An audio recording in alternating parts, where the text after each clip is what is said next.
встречает учеников у входа в школу. Она будет вести уроки по магии Земли в этом году. Она представляется и задает классу простой вопрос. Она спрашивает, какие виды магии стихий им известны. Харизматичный и уверенный в себе мальчик в классе Гишгримо встает, чтобы ответить. Он говорит учительнице, что есть 4 стихии: огонь, вода, земля и воздух. Учительница хвалит Грамона за правильный ответ. Грамона зовут Гиа де Грамон. Чтобы показать классу, из чего состоит магия Земли, она достает 3 камешка и превращает их в бронзовые. Это поражает учеников, потому что с помощью правильных знаний о магии Земли они действительно могут превращать камни в золото. Учительница хочет, чтобы кто-нибудь повторил то, что она только что сделала. Она поднимает глаза и зовет помочь себе девушку с розовыми волосами, сидящую в конце класса. Ее зовут Луиза Виляр, и она главная героиня этой истории. Как только учительница выбирает ее, класс начинает возмущаться. Они уговаривают ее не выбирать Луизу. Луиза настаивает, что она способна выполнить это простое заклинание. Одна из учениц, Табита с голубыми волосами и длинным посохом, просто выходит из класса. Луиза подходит к учительскому столу и достает свою волшебную палочку. Она поднимает руку, чтобы произнести заклинание, но происходит неожиданное. Сейчас мистер Осмонд, директор школы, занят флиртом со своей секретаршей Лангвиль. Похоже, это не в первый раз. Он говорит своей помощнице, что завтра у второкурсников будет церемония призыва фамильяров. Они останутся со своими фамильярами на всю жизнь. Осмонд и его ассистент были в середине урока, когда услышали взрыв вдалеке. Они сразу поняли, кто это сделал. Это была Луиза. Похоже, что Луиза устроила взрыв, когда пыталась использовать магию Земли. Ученики кричали на нее, потому что она всегда все портила. У нее даже не было прозвища. Ее называли просто Луиза 0. После этого ее вызвали в кабинет директора, но не наказали, потому что посчитали, что это вина учителя. Класс предупредил ее, но она не послушала. Однако она была уверена, что ее церемония призыва пройдет хорошо. Настал день призыва, и ученики 2-го курса собрались у мистера Колберта. Первым учеником, который попытался призвать фамильяра, был Грамонт. Он вызвал жука, и это всех удивило. Затем он сам призвал своего фамильяра, но это был не тот, кого он ожидал. Кирчи, рыжеволосая девочка, и она призвала в качестве фамильяра страшную саламандру. Последней была Луиза, и она даже боялась проводить церемонию призыва. Весь класс уже ожидал взрыва, как обычно. Луиза произнесла заклинание призыва и взмахнула палочкой. Появилось большое облако пыли, а когда оно рассеялось, на полу лежал безобидный на вид мальчик. Оказалось, что Луиза призвала в качестве фамильяра человека. Мальчик открыл глаза, но оказалось, что он не понимает их язык. Он, видимо, был из Японии. Луиза спрашивает учителя, может ли она снова провести ритуал, но тот отвечает, что нет. «Ты можешь провести его только 1 раз», — говорит он. Луиза вынуждена принять мальчика в качестве фамильяра. Она подходит к нему и целует в губы. Ему становится жарко, и Луиза говорит, что на его теле вырезана руна фамильяра. Он смотрит на тыльную сторону ладони и видит там руну. Мальчик теряет сознание от сильной боли. Очнувшись, он думает, что это был сон. В этот момент он смотрит в сторону и видит Луизу. Поскольку они не понимают друг друга, Луиза пытается объясниться жестами. Она снимает форму и бросает ее мальчику, прося его постирать ее. Мальчик кричит, потому что не понимает, где находится. Луиза хочет тишины и решает, что заклинание поможет. Она произносит заклинание, но в итоге происходит взрыв. Когда пыль оседает, они с удивлением обнаруживают, что теперь понимают друг друга. Луиза снова не смогла произнести заклинание тишины. Но это оказалось удачей, потому что ее фамильяр теперь ее понимает. Мальчик говорит, что его зовут Хирага Сайта. Луиза говорит ему, что она та, кто призвала его в качестве фамильяра. Он смотрит на тыльную сторону ладони, чтобы убедиться, что там руна. Тем временем мистер Колберт в библиотеке листает книгу. В книге есть такой же символ руны на руке Хираги. Колберт говорит о том, что нужно срочно рассказать директору, пока не стало слишком поздно. Луиза объясняет Хираге, что ему нужно знать о том, где он находится. Хирага в шоке. Он думает, что его похитили фанатики. Он пытается убежать. Когда он бежит по зданию, он встречает Грамонта. Он пытается проскользнуть мимо Грамонта, но безуспешно. Хирага продолжает бежать, чтобы Луиза его не поймала. Он выбегает из здания и видит Кирчи, который веселится. Он пытается убежать, но Грамонт хватает его с помощью заклинания левитации. Пока Хирага парит в воздухе, до него доходит, что он действительно не в Японии. Это очевидно, потому что в небе 2 луны. Хирага рассказывает, как он оказался в этом новом мире. Он шел по улицам Токио, когда перед ним появился зеленый свет. Он дотронулся до него и оказался втянут внутрь. Так он попал из Японии в совершенно новый мир. Чтобы Хирага больше не убегал, Луиза надела ему на шею цепочку. Она надеется, что он будет послушным, потому что она его хозяйка, а фамильяры должны слушаться своих хозяев. Луиза также не верит, что существует другой мир под названием Земля. Луиза снимает одежду и говорит Хираге, чтобы он постирал ее к завтрашнему утру. Она добавляет свое нижнее белье в список вещей, которые нужно постирать, и это шокирует Хирагу. Он спрашивает Луизу, не против ли она снять одежду перед парнем. Луиза говорит, что Хирага для нее не парень, а фамильяр. Хирага отказывается стирать. Луиза угрожает ему голодом. Она говорит, что не будет его кормить, если он не будет слушаться. Она должна заботиться о нем, но он тоже должен выполнять все ее приказы. У Хираги нет выбора, кроме как подчиниться, потому что ему некуда бежать. На следующее утро Луиз просыпается и видит, что Хирага постирал и погладил ее одежду. Она даже просит его надеть на нее одежду. Она говорит, что аристократы больше ничего не делают сами, если у них есть слуга. Хираге ничего не остается, кроме как подчиниться. Он надевает на нее одежду, и в награду она снимает с него цепочку. В конце концов, ему некуда бежать. Пора идти на завтрак. Они приходят в столовую, и Хирага впечатлен обстановкой. Еда, которую подают, кажется очень вкусной. Все в зале смотрят на Луизу и ее упрямого фамильяра. Хирага пытается сесть, но Луиз останавливает его. Она говорит, что только аристократам разрешено сидеть на стульях. Он будет сидеть на полу, и ему дадут только кусочек хлеба. Ему ничего не остается, кроме как съесть этот хлеб. После завтрака Луиза говорит, что у второкурсников сегодня нет занятий. Они должны наладить отношения со своими фамильярами. Хирага видит фамильяра Кирча и пугается. Кирчи уверяет его, что фамильяры слушаются своего хозяина и не сделают ничего, что им не велено. На собрании Хирага пугается, когда видит фамильяра и врезается в служанку. Служанка несет торт для Гича. Хирага извиняется за то, что сделал. Похоже, все уже знают о Хираге. Человек, который может колдовать, был призван в качестве фамильяра. Служанка представляется как Сиеста. Она объясняет Хираге, что те, кто может колдовать, аристократы, а те, у кого нет магии, простолюдины. Поэтому она работает горничной в кампусе. Хирага понимает, что Сиеста хочет отомстить Гичи за то, что он сделал с ней прошлой ночью. Хирага предлагает взять на себя наказание вместо нее. Хирага видит, как он разговаривает с девушкой Монтгомери, и у него уже созрел коварный план. Когда Хирага подает Гичи торт, он упоминает, что видел его с другой девушкой прошлой ночью. Монт сразу же начинает ревновать и требует объяснения от своего парня. Гичи утверждает, что Хирага лжет. В этот момент появляется первокурсница Кэти, с которой Гичи тоже встречается. Это быстро перерастает в ссору влюбленных, и Гичи теряет обоих своих девушек за один день. Гичи злится, что у Хираги нет манер в общении с аристократами, и решает разобраться с ним. Он вызывает Хирагу на дуэль, и Хирага соглашается. Луиза пытается отговорить Хирагу от дуэли, потому что считает, что у него нет шансов против мага. Она предлагает Хираге извиниться перед Гичи, но он отказывается. Он хочет противостоять Гичи, потому что в Японии нет аристократов. Они встречаются на поле для дуэлей. Тем временем мистер Колберт пошел к директору, чтобы поговорить о Хираге и Луизе. Мистер Колберт показывает директору руну, которая появилась на руке Хираги. Директор просит своего помощника выйти из кабинета, когда видит это. Перед тем, как уйти, Лансивилю удается разглядеть рунический символ. Луиза, кажется, очень беспокоится за Хирагу и уже плачет. Она умоляет Гейша забыть о дуэли, но он отказывается. Он хочет преподать Хираге урок. Он вызывает голема, чтобы тот сразился с Хирагой. Голем бьет Хирагу, и тот падает на землю. Он встает и снова бросает вызов Гейшу. В кабинете директора директор сообщает Колберту, что символ принадлежит легендарному фамильяру. Это был потерянный фрагмент Пентагона. Он говорит Колберту, что информация не должна покидать кабинет. Статус Хираги должен оставаться в тайне. Хирага продолжает получать удары от голема Гейша, но не сдается.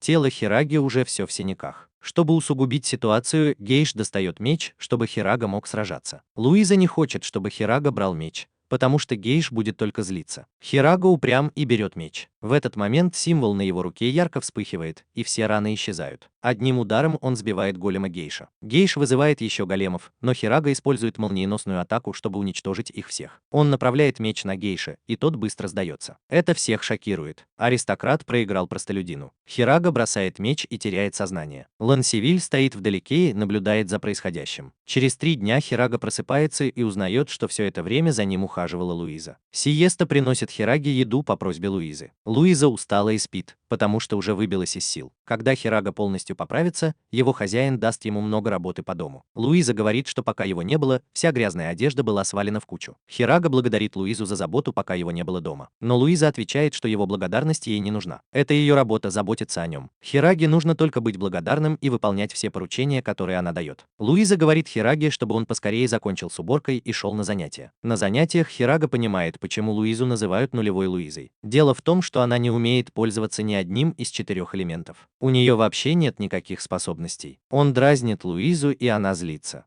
Она говорит Хираге, что он не получит еды, пока не перестанет упоминать 0. Хирага начинает умолять, но Луиза непреклонна. В ту ночь Хирага уже умирает от голода и умоляет Луизу простить его. Она уже готова отпустить его, когда он случайно упоминает о маленькой груди Луизы. Луиза злится еще больше и говорит Хираге, что пока он не получит еды. Кроме того, он будет спать на улице. Хирага вынужден спать за дверью. В это время появляется Сиеста и ведет его на кухню. Похоже, Хирага стал популярен среди простых людей, у которых нет магии. Они даже называют Хирагу своим героем. Он съел остатки еды, которую аристократы оставили на кухне, и с удовольствием съел все до последней крошки. После этого Хирага и Сиеста выходят на прогулку. Пока они были снаружи, Сиеста рассказала Хираге, как Луиза старалась, чтобы он не умер. Она рассказала, что Хирага потерял сознание, и Луизе пришлось купить дорогое зелье, чтобы он снова очнулся. Хирага и не подозревал, на что пошла его хозяйка, чтобы спасти его. После этого разговора они пожелали друг другу спокойной ночи, и Хирага пошел в общежитие. Он был в коридоре, когда столкнулся с Саламандрой Керч. Саламандра схватила его и отвела в комнату Керч. Керч уже ждала его, и выглядела она очень соблазнительно. Она сказала Хираге, что влюбилась в него и хочет быть с ним. Она была впечатлена тем, как Хирага победил Гича. Хирага был очень польщен, ведь Керч была очень привлекательной. Но тут в окно Керч начали заглядывать несколько парней. Оказалось, что это ее друзья,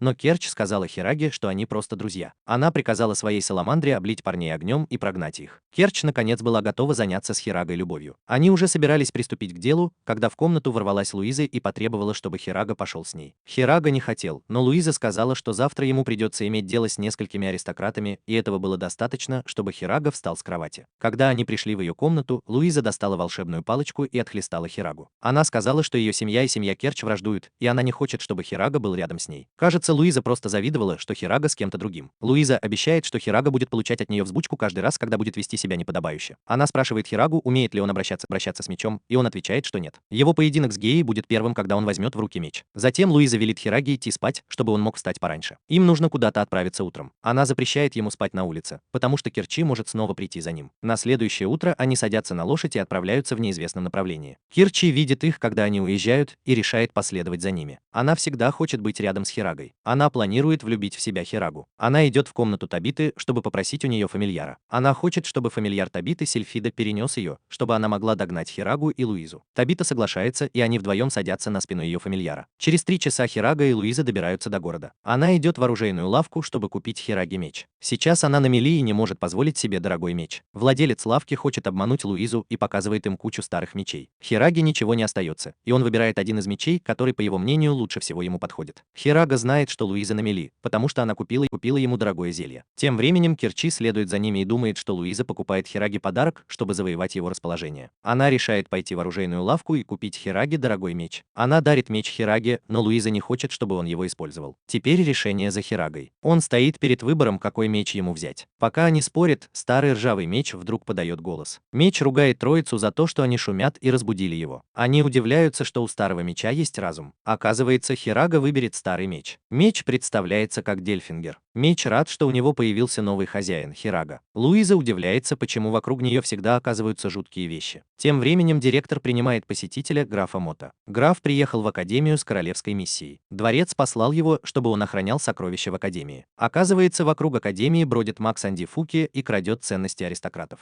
Дворец хочет сохранить посох разрушения в безопасности, поэтому они решили оставить его в академии. Академия защищена несколькими слоями охраны, и ее создал маг Квадрат. Маг Квадрат — это маг, который может управлять всеми 4 стихиями. Маг Треугольник — это маг, который может управлять только 3 стихиями. Маг Линия может управлять только 2. В другом месте Хирага занят стиркой, когда к нему подходит Сиеса. Сиеса благодарит его за смелость, которую он проявил перед ней и простыми людьми. Он символ надежды для простых людей. После ее ухода Хирага идет в общежитие. Керчи выходит из своей комнаты и предлагает Хираге дорогой меч, который она для него купила. Меч все еще интересует Хирагу, поэтому он поддается на уловки Керчи и заходит к ней в комнату. Керчи не теряет времени даром и начинает флиртовать с Хирагой. Кирх спрашивает, почему он ей нравится, но она не может ответить ничего конкретного. Он злится и хочет уйти. Она предлагает ему несколько ценных вещей, включая семейную реликвию, только чтобы удержать его, но он отказывается. Семейная реликвия Кирх — это книга, которая передавалась в их семье из поколения в поколение. Кирх идет на крайние меры и пытается силой удержать Хирагу, но Луиза вовремя приходит ему на помощь. Когда они приходят в комнату, Луиза бьет его хлыстом за то, что он так глупо попался на уловку Кирх. На следующий день Луиза говорит Хираге, что ему придется пропустить занятия. Хирага постоянно подглядывает за девушками в классе классе, когда они переодеваются. Пока он на улице, шеф-повар находит его и ведет на кухню, чтобы накормить. Хирага замечает, что Сиесты нет на кухне, и спрашивает о ней. Шеф-повар удивлен, что Сиеста ничего не сказала Хираге. Он говорит, что граф Мот официально попросил Сиесту. Она уехала в его поместье и теперь будет там работать. Хирага обсуждает это с Луизой после занятий. Меч вмешивается и сообщает Хираге, что когда горничную официально вызывают, она становится любовницей аристократа. Хирага сразу же начинает беспокоиться из-за этого. На следующий день Хирага находит гейшу, который пытается наладить отношения с Мотом. Он спрашивает, как добраться до поместья графа Мота. Получив указания, он уходит пешком. Позже Луиза ищет Хирагу, и гейша говорит ей, куда он пошел. Луиза сразу же уходит и отправляется за Хирагой. Хирага добирается до поместья, и его сразу же замечают охранники. Мот выходит, чтобы проверить, кто проник на территорию. Хирага объясняет Моту, зачем он здесь. Он говорит, что готов на все, лишь бы Сиеста обрела свободу. Граф готов наказать его за вторжение, но тут появляется Сиеста и умоляет графа. Хирага пообещал сделать все, что угодно, и граф говорит ему, чего он хочет. Он хочет книгу, которая принадлежит Кирчи. Это семейная реликвия, но он хочет ее забрать. Хирага соглашается принести книгу Моту, если тот пообещает освободить Сиесту. Хирага покидает поместье и направляется в академию. По дороге он встречает Луизу. Луиза отводит его в академию и ругает за неосторожность. Она говорит, что они ничего не могут сделать, чтобы помочь Сиесте, потому что граф – высокопоставленный чиновник, работающий во дворце. Луиза не знает, что у Хираги есть свой план. Он ждет, пока Луиза уснет, и выходит из комнаты. Он идет в комнату Кирчи, чтобы попросить у нее книгу. Кирчи готова отдать ему книгу, если он согласится с ней встречаться. Она снова пытается его соблазнить, но он злится и отталкивает ее. Он решает больше не брать книгу. Он выходит из комнаты, но берет с собой сияющий меч. Он собирается ворваться в поместье Мата и освободить Сиесту. Он садится на лошадь и уезжает. Когда он уезжает, Табита и Кирчи идут в комнату Луизы, чтобы разбудить ее. Они рассказывают ей, что Хирага собирается сделать. Через несколько минут Хирага приезжает в поместье, но стражники снова его ловят. Его ведут к графу. Граф удивлен, что Хирага так быстро вернулся. И книги при нем нет. Хирага решает напасть на графа с мечом. Он не знает, что любой простолюдин, который обнажит меч на аристократа, будет наказан так, как решит аристократ. Граф может даже убить его, если захочет. Мот, кажется, не беспокоится, когда Хирага достает меч. В конце концов, Мот маг-треугольник. Хирага замечает, что он не получает той силы, которая была у него во время боя с Гичем. Мот уже готов прикончить его, когда в комнату врывается Луиза. Она извиняется за вторжение и говорит графу, что готова понести наказание вместо Хираги. Граф отказывается и готов разобраться с этим, но Кирчи спасает положение, предлагая ему книгу, которую он хотел. Кирчи рассказывает, что книгу призвал ее дедушка. Когда Мот открывает книгу, Хирага понимает, что в ней нет ничего важного. Это просто книга со взрослым содержанием. Граф отпускает Сиесту с группой, и они уходят. Добравшись до академии, Сиеста в знак благодарности целует Хирагу в щеку за то, что он ее спас. Луиза в итоге строго наказывает Хирагу за причиненные ей неприятности. Вскоре после этого Луиза поручает Хираге подготовку к ежегодной выставке. Это ежегодное мероприятие, на котором студенты второго курса могут показать своих фамильяров. Они демонстрируют людям, на что способны их фамильяры. Это обязательное мероприятие, поэтому Луиза не может его пропустить. Она хочет, чтобы Хирага научился чему-нибудь до начала выставки, чтобы не опозориться перед ней. Она предлагает Хираге заняться фехтованием, но у Хираги нет шансов в этом деле. Он утверждает, что драка с гейшей была просто совпадением. Хираге нужно быстро чему-то научиться. До мероприятия осталось совсем немного времени. Кроме того, Луиза задается вопросом, почему Хирагу не наказали за его выходку с графом. Луиза уходит на занятия, а Хирага остается на поле, чтобы потренироваться в фехтовании. Она надеется, что он успеет чему-то научиться до начала мероприятия. Пока он тренируется, появляется Сёси. Он смущается, когда вспоминает, что Сёси поцеловала его. Сёси рассказывает, как усердно работают все второкурсники. Они хотят показать хорошее выступление,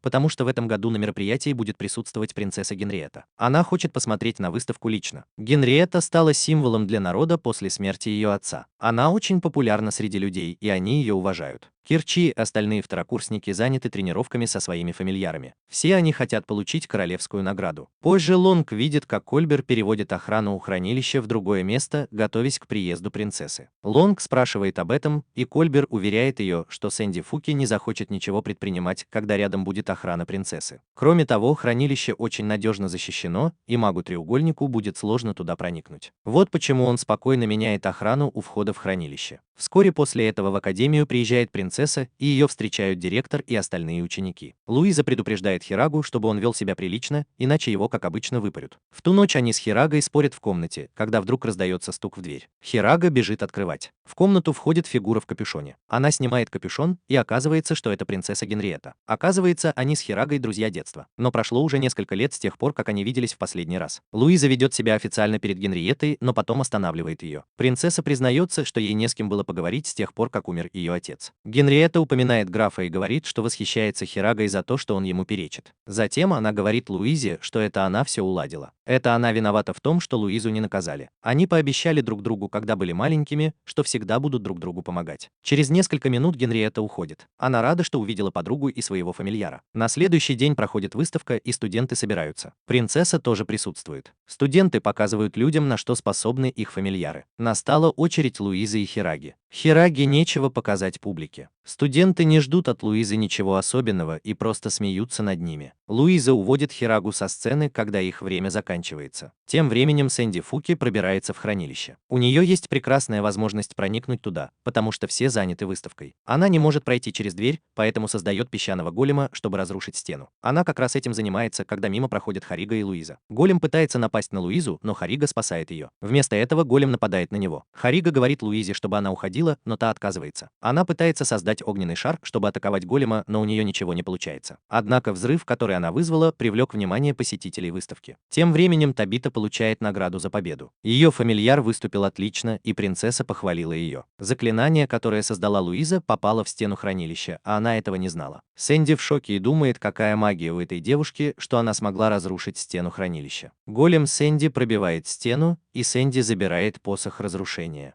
Теперь все на выставке знают, что что-то не так. Сэнди забирает то, что ей нужно, и бросает Хирагу. Он бы упал на землю и, возможно, погиб, если бы не своевременное появление Табиты и ее фамильяра. Сэнди убегает, и охранникам не удается ее поймать. Генриетта рада, что ее подруга в безопасности. Она говорит Луизе, что ей нужно вернуться во дворец и рассказать о случившемся. После ее ухода Луиза говорит Хариге, что беспокоится за Генриетту. Ходят слухи, что во дворце опасно. Генриетта, вероятно, окружена врагами, и это ее беспокоит. Кирчи кормит Хирагу во время урока, и это злит Луизу. Она останавливает ее и говорит, чтобы она перестала кормить своего фамильяра. Мы все знаем, что Кирчи никогда не остановится. Затем Кирчи упоминает принцессу. Ходят слухи, что именно она будет отвечать за украденные экспонаты. Охранников, которые должны были дежурить у входа в хранилище, перевели на другое место, чтобы обеспечить ее безопасность. Кроме того, руководство предупредило ее, чтобы она не ходила на выставку, но она не послушалась. Луиза очень обеспокоена, когда слышит все это. В этот момент Колберт заходит в класс и сообщает Табите, Луизе и Кирчи, что их присутствие необходимо в кабинете директора. Когда они приходят туда, мисс Лангвиль сообщает девочкам, что она провела расследование в отношении Фуки. Оказывается, в лесу есть заброшенный дом, который выглядит подозрительно. Она говорит, что это может быть убежище Фуки. Директор говорит, что им нужны добровольцы, чтобы пойти в этот дом и провести расследование. Никто не хочет идти, но Луиза поднимает руку и говорит, что готова пойти. В этот момент Табита и Кирчи тоже вызываются пойти с Луизой в лес и осмотреть дом. Директор оставляет это дело на усмотрение троих из них. Луиза возьмет с собой Хирагу. Лангвиль тоже предлагает пойти с ними в качестве проводника, и директор соглашается. Вскоре команда отправляется в лес. По дороге Хирага спрашивает Лонг, почему такой аристократ, как Сэнди, ворует у других аристократов.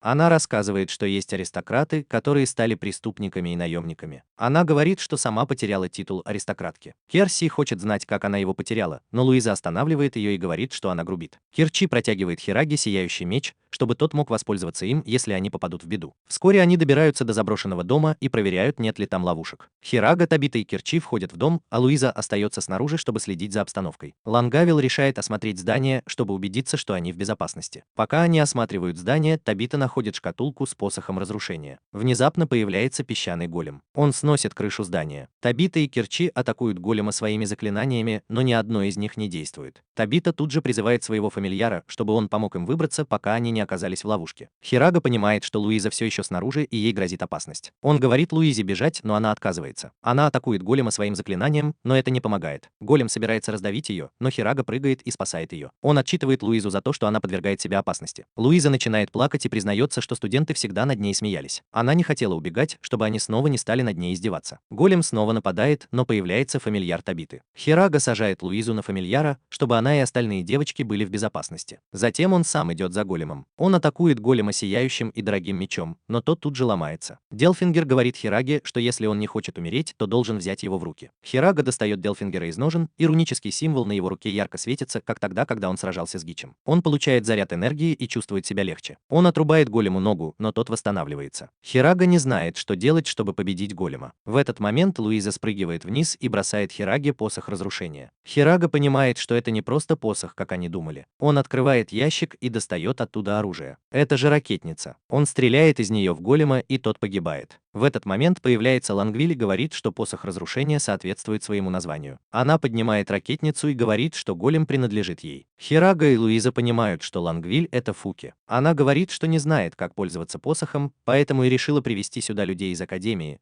потому что кто-то из них может знать, как им пользоваться. Она впечатлена, что Хирага смог это сделать. Она называет Хирагу легендарным Гандальфом. Благодаря Хираге она теперь знает, как пользоваться оружием. Она нажимает на кнопку запуска ракеты, но ничего не происходит. Хирага говорит ей, что ракетница одноразовая. Кроме того, он сообщает им, что ракетница — это оружие из его мира. Фуки легко сдается. Когда они возвращаются в Академию, директор сообщает им, что Фуки передали Королевской страже. Девушек ждут особые награды за победу над Букетом. Однако Хира не получит никакой награды, потому что он не аристократ. Когда девушки уходят, Хирага спрашивает директора, откуда взялся посох разрушения. Директор рассказывает, что он сражался с монстром в лесу, когда появился человек и уничтожил монстра из пушки. На человеке была странная одежда, и он был тяжело ранен. Директор забрал его к себе, чтобы вылечить, но тот не выжил. У него было 2 пушки. Его похоронили рядом с одной из них. Директор отдал во дворец 2-ю пушку. Из всего, что сказал директор, Хираге стало грустно, что он понятия не имеет, как вернуться в Японию. Позже тем же вечером во дворце устроили праздник в честь победы. Луиза вежливо приглашает Хирагу на танец. Пока они танцуют, Луиза благодарит Хирагу за спасение от голема. Она спрашивает, вернется ли Хирага в свой мир, если у него будет такая возможность, и он отвечает утвердительно. Настроение Луизы меняется, когда она это слышит. Однако она прекрасно понимает, что однажды Хираге придется вернуться домой. Затем принцесса приглашает Луизу и Хирагу во дворец. Она хочет лично поблагодарить их за поимку Сэнди. Она присваивает Луизе титул шевалье. В качестве награды она протягивает руку Хираге. Хирага не понимает, что это значит, и Луизе приходится объяснять ему, что принцесса дает ему возможность поцеловать ее. Хирага набирается смелости и, к удивлению Луизы, притягивает принцессу ближе. Вместо этого он целует принцессу в губы. Луиза избивает его за это, но принцесса останавливает ее. Хирага утверждает, что он понятия не имел, что должен был поцеловать руку Генриетты. После этого принцесса сообщает Луизе, что у нее есть для них задание. Ходят слухи, что аристократы притесняют простолюдинов. Она хочет, чтобы они какое-то время жили в городе под прикрытием и помогли ей выяснить правду. Луиза с радостью соглашается. После того, как они покидают дворец, Луиза переодевается в одежду простолюдинки, чтобы не выделяться. Но проблема возникает, когда Луиза пытается купить лошадь, и ей говорят, что лошадь стоит 400 монет, а у нее с собой только 200. Она пытается снять номер в гостинице, но ей говорят, что номер стоит 200 монет за ночь. Луиза никогда не жила вне роскоши. Хирага предлагает найти дешевое жилье, но она отказывается. Она идет в казино, чтобы удвоить свои деньги, но в итоге теряет все. Теперь у них нет денег даже на еду, не говоря уже о том, чтобы снять комнату в гостинице. Они стоят посреди улицы, когда к ним подходит странный мужчина Скарн. Он говорит, что у него есть гостиница на этой улице, и он готов предоставить им жилье при одном условии. Он приводит их в свою гостиницу и знакомит с группой девушек, которые там работают. Девушки одеваются в привлекательную одежду и обслуживают клиентов. Они должны понравиться клиентам и давать им чаевые. Скарн представляет Луизу как новую сотрудницу. Аргана отправили работать на кухню. Там он знакомится с Джессикой, которая показывает ему, что и как делать. После этого Скарн решает устроить соревнование между девушками за лучшие чаевые. Тот, кто заработает больше всех чаевых за неделю, получит в награду самое красивое платье из его коллекции. Он говорит, что это семейная реликвия, и что оно будет отлично смотреться на любом, кто его наденет. Тот, кто больше всех потрудился, получит награду. Луиза рада, что у нее появился шанс заработать больше денег. Вскоре в гостиницу приходят посетители. Луиза не может смириться с тем, что ей приходится обслуживать простолюдинов. Она же дочь герцога, черт возьми. Она даже не знает, как наливать напитки. В итоге она бьет одного из посетителей, который попытался к ней прикоснуться. Скарин вмешивается и извиняется за нее. Он говорит, что она еще новичок в работе. Позже той же ночью Луиза жалуется Хираге на это. Хирага говорит, что ей нужно приспособиться, если они хотят выжить. Через несколько минут Хирага засыпает. Луиза ложится спать рядом с Хирагой, когда узнает, что в их комнате летучие мыши. С каждым днем Луиза продолжает плохо обращаться с посетителями, потому что просто не знает, как с ними правильно обращаться. С другой стороны, Хирага только что узнал, что Джессика — дочь Скарина. Луиза стоит в стороне и ревнует, когда видит, как Хирага и Джессика мило беседуют. Она бросает в него бутылку и сбивает с ног. Хирага приходит в себя в комнате Джессики, а она стоит над ним. Джессика говорит, что поняла, что Луиза аристократка, а Хирага ее слуга. Она уверена, что они выполняют какое-то задание. Она готова помочь Хираге, если он переспит с ней. Она сближается с Хирагой, когда в комнату врывается Луиза. Хирага лжет, что он просто собирал информацию, но это не мешает Луизе врезать ему между ног. Она вытаскивает его из-за стола. Джессика напоминает Луизе, что она сейчас проигрывает в гонке за чаевыми. Это снова заставляет Луизу задуматься. Это последний день соревнований, и Луиза еще не собрала ни одного чаевого. Вскоре после этого в таверну заходит аристократ Турен. Он сборщик налогов для королевы и довольно богат. Но девушкам не нравится его обслуживать, потому что он любит к ним приставать и не дает чаевых. Луиза подходит, чтобы обслужить аристократа. Она думает, что это ее шанс выиграть гонку. Но все идет не по плану, когда он начинает с ней флиртовать. Она бьет его по голове, и это выводит аристократа из себя. Его охранники готовы наказать Луизу за дерзость. Хирага бросается на защиту своего хозяина, но у него нет с собой меча. Луиза достает волшебную палочку и тем самым показывает, что она тоже аристократ. Она показывает ему королевский указ, который ей дала принцесса, и аристократ умоляет ее о пощаде. Он хочет, чтобы Луиза его пощадила,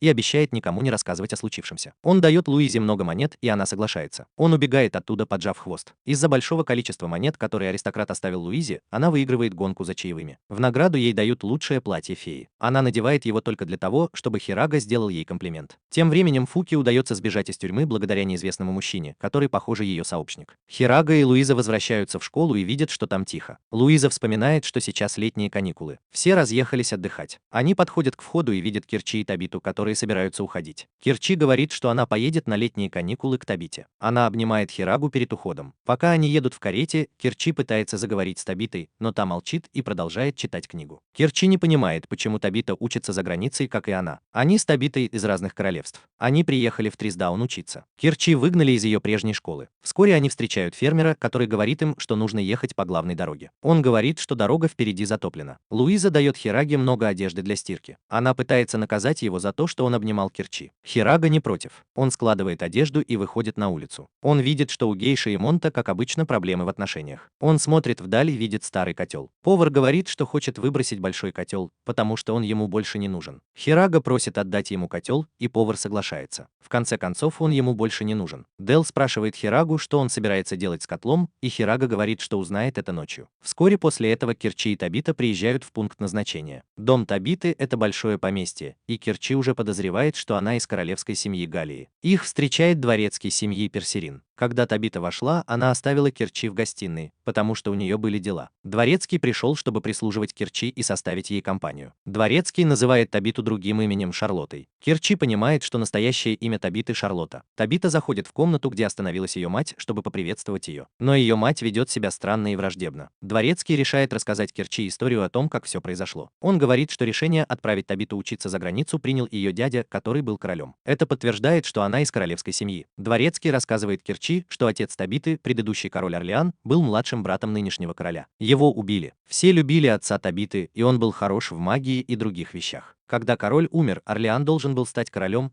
потому что все его любили, но между Орлеаном и Джозефом разгорелась борьба за власть. Орлеан был убит во время битвы. Те, кто сделал Джозефа королем, пытались уничтожить остальных членов семьи Орлеана. Однажды ночью Табиту и ее мать пригласили на вечеринку. Пока они были на вечеринке, Табите дали воды, но вместо нее ее мать выпила эту воду. Оказалось, что в воду была добавлена ядовитая магия воды, которая разрушает разум. Короче говоря, мать Табиты пожертвовала собой, чтобы защитить дочь. С тех пор мать Табиты изменилась. Шарлотта, которая раньше была веселой, тоже стала холодной и молчаливой. Куклу, которую ей подарила мать, звали Табита, и, возможно, поэтому она сменила имя, чтобы замаскироваться. Даже после этого они все равно пытались избавиться от Шарлотты, отправляя ее на невыполнимые задания. Она выжила в каждом из них, и, к сожалению, король выслал ее из страны, чтобы она училась в Тристане. В Академии Монт готовит какое-то неизвестное зелье. Хирага, с другой стороны, превратил большой котел в ванну и принимает теплую ванну, как это принято в Японии. Он принимает ванну, когда приходит Сесилия. Она просит его пустить ее к нему в ванну, и он неохотно соглашается. Она прыгает к нему в ванну и говорит, что ему не нужно стесняться. Тем временем Монт и Гусыня на свидании. Сесилия и Хирага начинают обсуждать культуру Японии. Монт наливает Гусыне напиток, но она собирается подмешать в него зелье, которое готовила раньше. Луиза выходит из комнаты и ищет Хирагу. Она видит, что он принимает ванну с Сесилией и медленно уходит. Она кипит от злости, но пока не хочет подходить к Хираге. Сесилия рассказывает Хираге, что у нее тоже есть истории о ее прадеде. Оказывается, он был из другого мира, как и Хирага. Хирага. Ее прадед тоже упал с неба. Хирага хочет, чтобы она закончила рассказ, но она говорит, что уже поздно и ей пора уходить. Она вылезает из воды, одевается и убегает. У Монта наконец-то появляется шанс подмешать зелье в напиток гусыни. Он собирается выпить его, но тут появляется разъяренная Луиза. Ей нужен напиток, и она берет напиток гусыни. Монт понимает, что она все испортила. Луиза выпивает напиток и уходит в свою комнату. Через несколько минут приходит Хирага. Она уже собиралась отругать Хирагу, когда зелье начало действовать. Она стала говорить Хираге всякие нежности и даже призналась ему в любви. Тут появилась Монт и сказала, что знает, что происходит. Шарлотта получила задание от короля. Похоже, это опасно, и Кирки вызвался сопровождать ее. Луиза стала еще более навязчивой из-за действия зелья. Монт призналась, что это было приворотное зелье, и она не ожидала, что Луиза его выпьет. Она сделала его для гейша, потому что хотела, чтобы он перестал бегать за другими девушками. Она не знает, когда закончится действие зелья. Это может быть день, месяц или даже год. Луиза пристает к Хираге на поле, когда их видит Сиеста. Она явно ревнует. Она уходит, ничего не сказав. Хирага бежит за ней, чтобы все объяснить. Он говорит, что Луиза выпила приворотное зелье, поэтому так себя ведет. Сиеста ему не верит. Она говорит, что все знают, что приворотные зелья запрещены законом. Она игнорирует Хирагу и уходит. Хирага возвращается в комнату и видит, что Луиза ждет его. Она разделась и хочет, чтобы Хирага занялся с ней любовью. Он отказывается, и это портит ей настроение. Хирага обнимает ее и обещает, что все будет как раньше. Он выходит из комнаты и находит Монт. Он говорит ей, что знает, что приворотные зелья запрещены, и ее накажут, если об этом узнают власти. Он требует, чтобы Монт помогла ему. Им нужно придумать, как избавить Луизу от влияния зелья. Монт не против принять помощь. Она сообщает им, что единственный способ снять проклятие – это получить слезу духа. Но им будет трудно ее достать. Монт не хочет идти, но Хирага напоминает ей, что он может легко рассказать об этом властям. Он говорит Монт, чтобы она собиралась, потому что они отправляются завтра. Той ночью Луиза пытается затащить Хирагу в постель,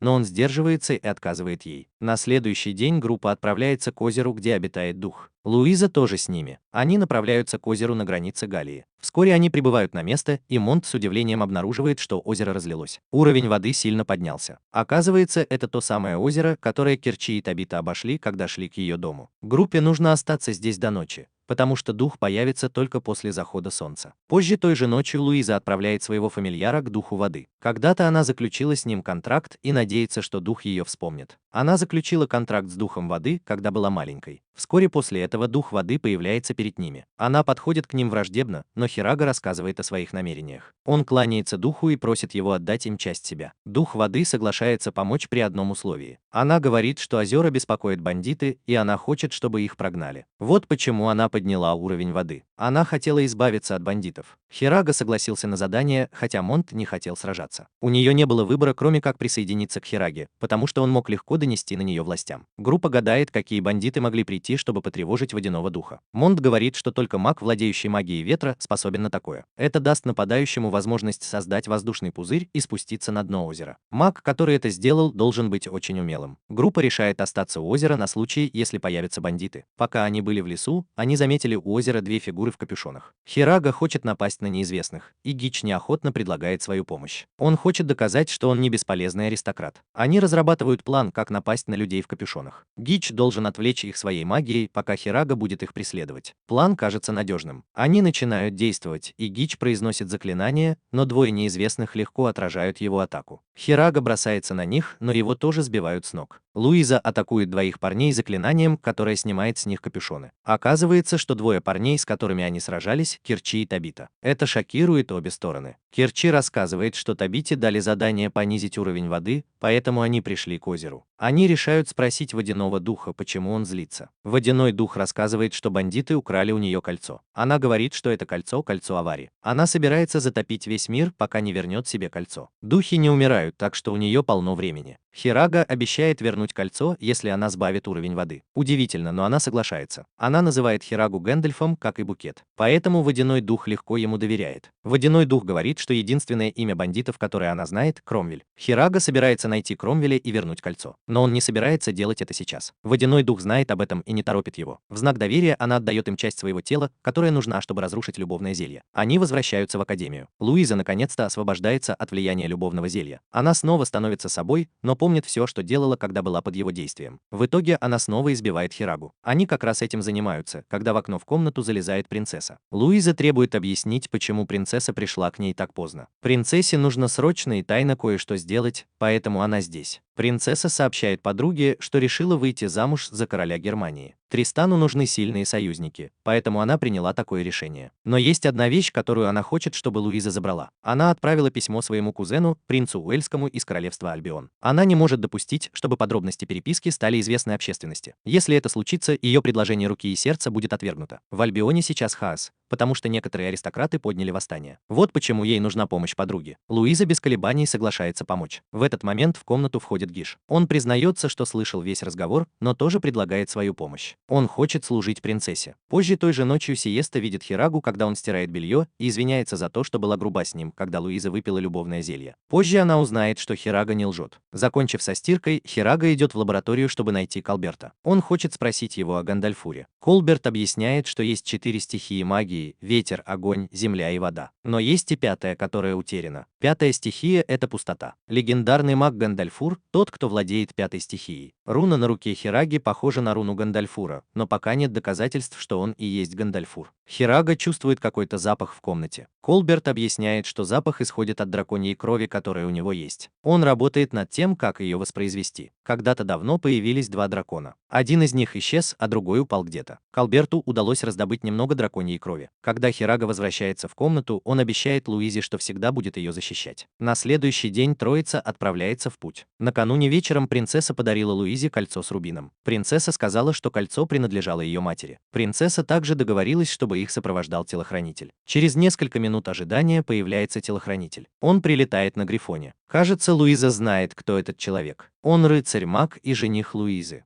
Он капитан рыцарей магов. Его зовут Уортс. Вскоре группа отправляется в путь. Во время путешествия Луизе трудно смотреть Хираге в глаза.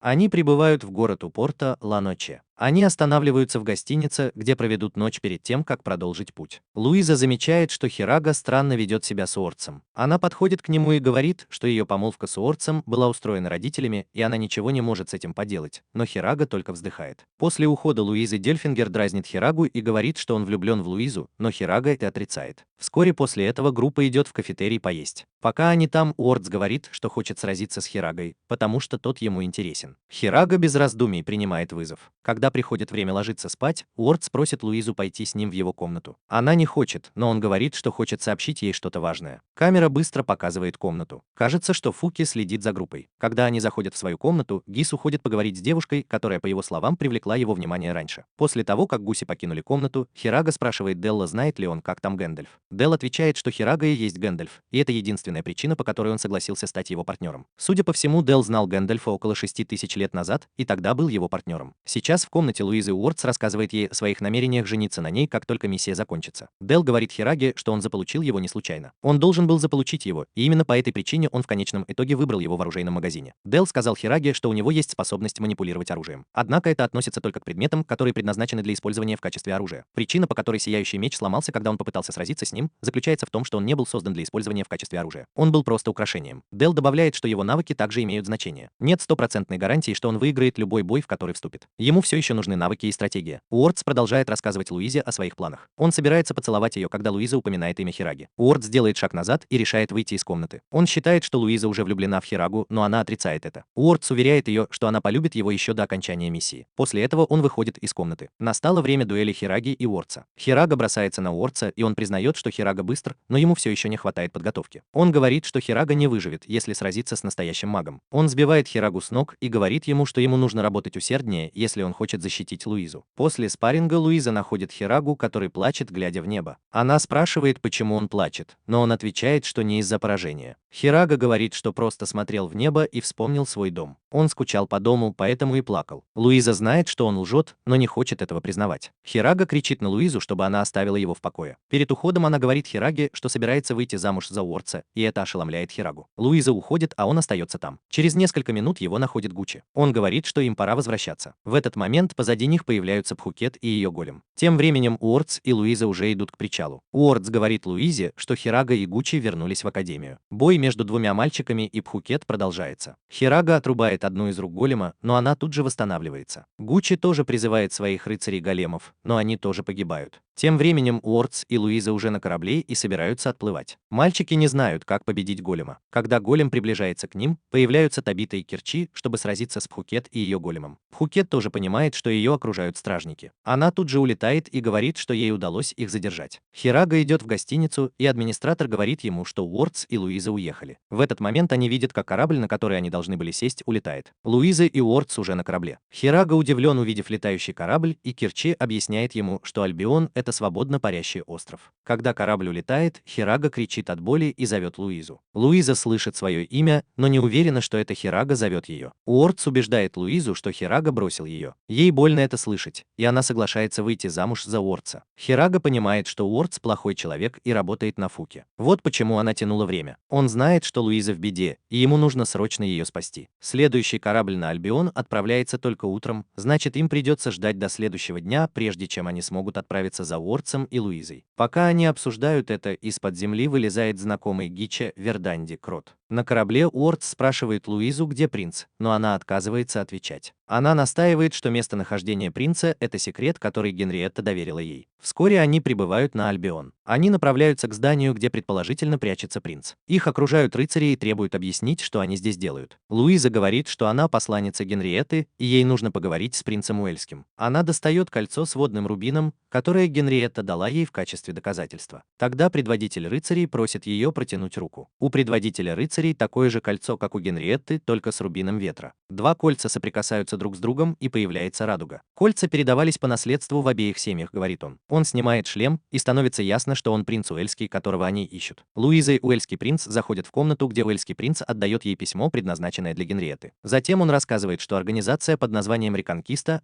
ответственна за гражданскую войну в стране. После того, как Луиза выходит из комнаты, она сталкивается с Уордом, который предлагает ей немедленно пожениться. Луиза в шоке и отказывается. Она хочет вернуться к Тристану, прежде чем выйти замуж. В этот момент Уорд хватает ее и говорит, что она нужна Реконкисте. Она слышит это и понимает, что Уорд плохой человек. Она пытается убежать, но ее перехватывает один из соратников Уорда. Он использует заклинание, чтобы Луиза не могла сопротивляться, и они могут делать все, что захотят. Через некоторое время Уорд ведет Луизу в церковь, чтобы Уэльский принц мог обвенчать их. Луиза чувствует, что ее заставляют сделать то, что она собирается сделать, но у нее нет сил вырваться из-под действия заклинания. Церемония вот-вот начнется, когда Хирага врывается в церковь и останавливает ее. Он зовет Луизу по имени, и этого достаточно, чтобы разрушить действие заклинания над ней. Уорд удивляется, как Хирага смог его найти. Он говорит, что им нужно поблагодарить фамильяра Гича. Уэльский принц в шоке, узнав, что Уорд работает на Реконкисту. Уорд вонзает меч в уэльского принца и убивает его. Уэльский принц снимает кольцо перед смертью и отдает его Луизе. Уорд нападает на Хирагу, потому что уверен, что сможет одолеть его. В этот момент Хирага получает заряд энергии благодаря своей любви к Луизе. Его решимость и желание защитить ее делают его почти непобедимым. Руна на его руке ярко светится, и он бросается на Уордса. Он наносит удар по плечу Уордса. Уордс понимает, что не сможет победить, и решает отступить. Он говорит им, что выполнил 2 из 3 своих задач. Первая — уничтожить китов. Вторая — получить письмо, и он получил его от Луизы. Третья — жениться на Луизе, но это ему не удалось. Он использует заклинание разрушения на здании. Он сбегает из здания. Хирага и Луиза спасены Табитой. Они летят на спине фамильяра Табиты. Луиза просыпается и видит, что Хирага целует ее, но не останавливает его. Ей нравится быть в объятиях Хираги. Луиза возвращается к Трисдану с новостью о том, что Уэльс мертв. Она отдает Генриетте его кольцо и извиняется за то, что не справилась с заданием. Генриетта обнимает ее и говорит, что она не подвела. Слезы текут по их щекам, когда они обнимают друг друга. Позже Колберт идет в кабинет директора, чтобы поговорить с ним и получить разрешение отправиться на поиски павшего дракона. Директор дает Колберту добро, но он уверен, что Колберт вернется ни с чем. Колберт выходит из кабинета в тот момент, когда Луиза заходит, чтобы отчитаться о своей миссии. Она спрашивает Асмунда, что значит потомок пустоты. Она слышала это от человека, который наложил на нее заклинание. Он называет Луизу потомком пустоты. Осмонд объясняет, что пустота — это 5-й элемент, и это шокирует Луизу. Она утверждает, что не умеет даже пользоваться простейшей магией, и они думают, что она потомок такого удивительного элемента. Затем директор говорит Луизе, что Хирага — это Гэндальфур. Хирага и Луиза продолжают общаться, как будто между ними ничего не произошло. Она дает Хираге новое задание по стирке. Он выполняет его, когда к нему подходит Сиеста. Она сообщает, что уезжает в свою деревню Талп на каникулы. Хирага просит Сиесту рассказать ему о ее прадеде. Она рассказывает, что ее прадед был тем, кто оседлал павшего дракона. Другой дракон исчез во время солнечного затмения. Павшего дракона до сих пор хранят в ее деревне как семейную реликвию. Хирага заинтересовался этим и попросил Сиесту отвезти его в ее деревню, потому что он хотел бы увидеть дракона. Хирага, Гичи, Кирчи и Табита подслушивают его разговор со Сиестой. Они решают проследить за ними. Луиза ходит по полю, думая о том, как Хирага поцеловал ее, и видит, что они уезжают на лошади. Она ревнует и идет к повару, чтобы узнать, куда направляется Сиеста. Ей удается узнать, что Сиеста едет в свою деревню. Вскоре Хирага и Сиеста подъезжают к ее деревне. Хирага решает остаться у входа, а Сиеста заходит внутрь, чтобы найти карту, на которой указано, где находится павший дракон. Через некоторое время Сиеста возвращается с картой. Они садятся в лесу, чтобы изучить карту. В этот момент появляются Кирчи, Гичи и Табита. Они пробираются к пещере, где, как они думают, спит дракон. Тем временем Реконкиста захватила Альбион. Проходя по пещере, они встречают Кольбера, который тоже охотится на дракона. Оказывается, Луиза с Кольбером. Группа подходит к старому зданию в глубине пещеры. Снаружи здания находится могила. Хирага замечает, что надпись на надгробии сделана на японском языке, и ему легко ее прочитать. Надпись переводится как «Морской пехотинец». Второй лейтенант Сасаки Такео спит в неизвестной стране. Они открывают здание. Войдя внутрь, Хирага понимает, что то, что они называют драконом, это военный истребитель. Хирага прикасается к самолету, и его сила тут же вступает во взаимодействие с ним. Руна на его руке ярко светится, когда он касается самолета. Тогда Хирага понимает, что прадед Сиесты был родом из Японии. Это значит, что Сиеста японка. Кольбер говорит, что Хирага может вернуться в свой мир на этом самолете. Дедушка Сиесты не смог вернуться, потому что пропустил солнечное затмение.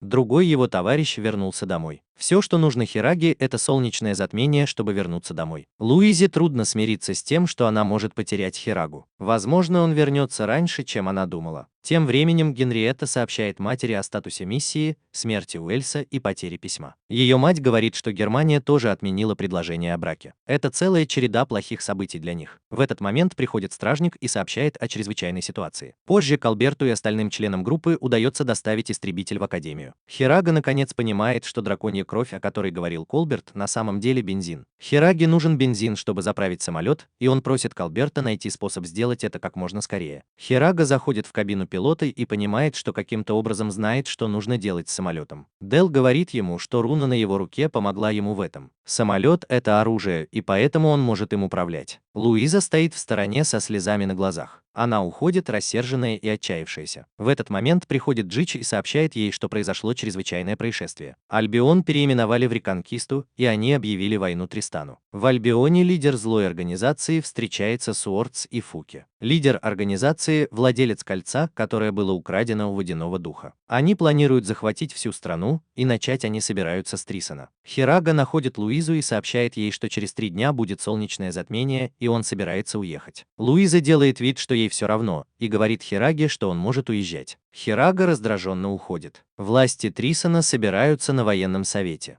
Большинство аристократов призывают к капитуляции. Они считают, что у Альбиона больше военной силы и им лучше сдаться. Генриетта вмешивается и говорит матери, что готова возглавить армию. Она хочет, чтобы они выступили против Альбиона и показали, что они готовы к этому. Ее мать согласна. Позже в тот же вечер директор сообщает ученикам, что школа будет закрыта до дальнейших распоряжений. Принцесса уже собирает армию для сражения. Луиза слышит это и понимает, что ей нужно быть рядом с принцессой. Она идет в свою комнату и видит, что Хирага уже спит. Она прикасается к его лицу и прощается с ним. На следующее утро Хирага просыпается и видит рядом с собой записку. Он не умеет читать, но Делинг помогает ему. В записке говорится, что его уволили, и он может делать все, что захочет. Хирага встает и показывает Кирчи записку. Кирчи говорит ему, что Альбион объявил войну, и Луиза отправилась сражаться вместе с принцессой. Кирчи не собирается идти, потому что она из Германии. На следующий день Альбион отправляет военный корабль в Трисент, и первым местом, которое он атакует, будет деревня Сиесты. Оказывается, что лидер Реконкисты, Кромвель, использует кольцо Андварии, чтобы управлять армией. Генриетта и армия уже направляются в Тальп, чтобы вернуть деревню. Затем Колберт наконец-то создает бензин, и Хирага готов к отъезду. Но тут он слышит, что Тауп под атакой. Он перевоплощается и решает, что должен помочь деревне Сиесты, прежде чем уедет. Он заводит самолет, но взлетной полосы недостаточно, чтобы взлететь, и Табите приходится использовать магию, чтобы помочь. Самолет взлетает и плавно набирает высоту. Табита призывает своего фамильяра, чтобы он мог последовать за Хирагой. Кирчи вынуждена присоединиться к Табите. Трио летит рядом друг с другом. Сейчас военные Тауба сражаются с вражеским кораблем и рыцарями-драконами. Луиза замечает, что начинается затмение. Через несколько минут Хирага прибывает прибывает на реактивном истребителе. С появлением Хираги ход битвы меняется. Он начинает сбивать рыцарей-драконов из своего истребителя. Кромвель, Уортс и Фуки обеспокоены этим. Фуки и Уортс покидают корабль, чтобы разобраться с Хирагой, пока он не разрушил их планы. Уортс садится на своего дракона и летит за Хирагой. Хирага отбивает атаку Уортса мечом. У истребителя закончились боеприпасы, поэтому Хирага не может сражаться с Уортсом. С другой стороны, Фуки сражается с наземными войсками. Гичи собирается бежать, но тут появляются Табита и Кирчи. Они останавливают его и заставляют присоединиться к ним в битве с Фуки и ее големом. Гичи создает лепестки вокруг голема с помощью магии. Затем он превращает лепестки в масло. Кирчи использует огненную атаку, чтобы поджечь масло. Голем рассыпается на куски. Фуки побеждена и убегает. Гичи бежит за ней в надежде поймать. Сражение между Уортсом и Хирагой продолжается. Уортс попадает в топливный бак истребителя, и бензин начинает вытекать. Он собирается прикончить Хирагу, когда Кирчи, Табита и Луиза прибывают на спине Сильфиды. Кирчи сбивает Уортса заклинанием, чтобы сбить его с ног. Луиза с Сильфидой и Хирага подхватывают ее. Он затаскивает ее в самолет. Уортс приходит в себя и бросается за Хирагой. Хирага крепко держит Луизу и заявляет, что будет защищать ее, чего бы это ни стоило. В этот момент они соединяются. Ее сила активирует мага пустоты. Она произносит заклинание, и в небе появляется яркая вспышка. Одним ударом Луиза сбивает щиты, уничтожает вражеский корабль. После использования заклинания Луиза теряет сознание. Хираге удается посадить самолет. Но затмение уже закончилось, и он упустил свой шанс улететь. Кромвель выживает после атаки и сталкивается с Кирхи и Табитой. Он пытается использовать на них силу кольца, но появляется Гиш и бьет его по голове палкой. Луиза наконец приходит в себя в объятиях Хираги. Она прижимается к нему и страстно целует. Она кричит, что клюнула его как печать, подтверждающую их договор. На этом мы заканчиваем наше видео. Если вам понравилось, не забудьте поставить лайк и подписаться на новые видео. Приветствуем вас на повторах аниме Мимо. Не забудьте поставить лайк и подписаться. После событий первого сезона, когда Хирага и Луиза победили Кромвеля, а Хирага потерял шанс вернуться домой, они стали ближе, чем когда-либо. Хирага просыпается от сна, в котором он вернулся в Японию без Луизы. Он кричит, потому что не может позволить себе потерять Луизу. Луиза просыпается и спрашивает, почему он кричит. Он очень рад, что его возлюбленная все еще рядом с ним, и что его возвращение в Японию было всего лишь сном. Теперь Луиза разрешает Хираге спать с ней в одной постели. Но она не хочет, чтобы Хирага смотрел на других девушек. Они любят друг друга больше, чем готовы признать. Тем временем кардинал убеждает Генриетту стать королевой. Он говорит, что люди любят ее, и им нужна королева, чтобы противостоять Альбиону. Они все еще ведут войну, хотя и остановили продвижение Альбиона. Сейчас в камере Кромвеля появляется неизвестная женщина. Она, похоже, его сообщница. Она обвиняет Кромвеля в том, что он не справился с заданием. Кромвель утверждает, что в его провале виноват маг пустоты,